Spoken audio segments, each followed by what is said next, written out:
வணக்கம், good morning. Welcome back to Rainman studio. இது உங்க வெங்கடேஷ் எம்ஏஎஸ் ரெயின்மேன். இனிய காலை வணக்கம். இது நம்ம சேனலை நீங்க சப்ஸ்கிரைப் பண்ணலன்னா சப்ஸ்கிரைப் பண்ணிட்டு பக்கத்துல இருக்கிற பெல் ஐகான் தொட்டு ஆல் நோட்டிஃபிகேஷன் எனேபிள் பண்ணிக்கோங்க. அதே நேரத்துல இன்றைய வானிலை 24 பிப்ரவரி 2026ல வ வலுவு குறைந்த அந்த நன்கு அமைந்த தாழ்பகுதி தமிழக கடற்கரையை ஒட்டி மத்திய பகுதிகள் மத்திய வங்கக்கடல் பகுதியை நோக்கி நகர்ந்திருக்கிறது.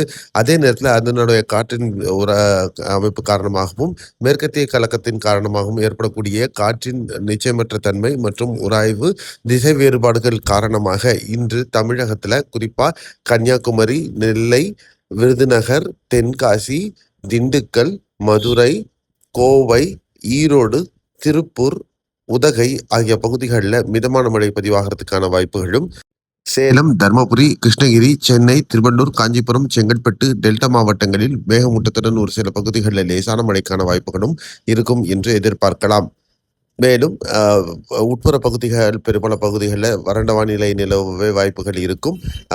வரக்கூடிய நாட்கள் வெப்பத்தின் தாக்கம் தமிழகத்தில் படிப்படியாக அதிகரிக்க இருக்கிறது அப்படிங்கிறது தான் இன்னைக்கு இருக்கிற அப்டேட். கேரளாவில் பெரும்பாலான மாவட்டங்களில் இன்று இடியுடன் கூடிய மிதமானது முதல் கனமழை இருப்பதற்கான வாய்ப்புகளும் இருக்கிறது. மேலும் பல புதிய தகவல்களுடன் அடுத்த காணொலியில் சந்திக்கலாம். அதுவரை உங்களிடமிருந்து விடைபெறுகிறேன். இந்த சேனலை சப்ஸ்கிரைப் பண்ணலன்னா சப்ஸ்கிரைப் பண்ணிட்டு பக்கத்தில் இருக்கிற பெல் ஐகான் தொட்டு ஆல் நோட்டிஃபிகேஷன் எனேபிள் பண்ணிக்கோங்க. Bye bye, see you, have a nice day.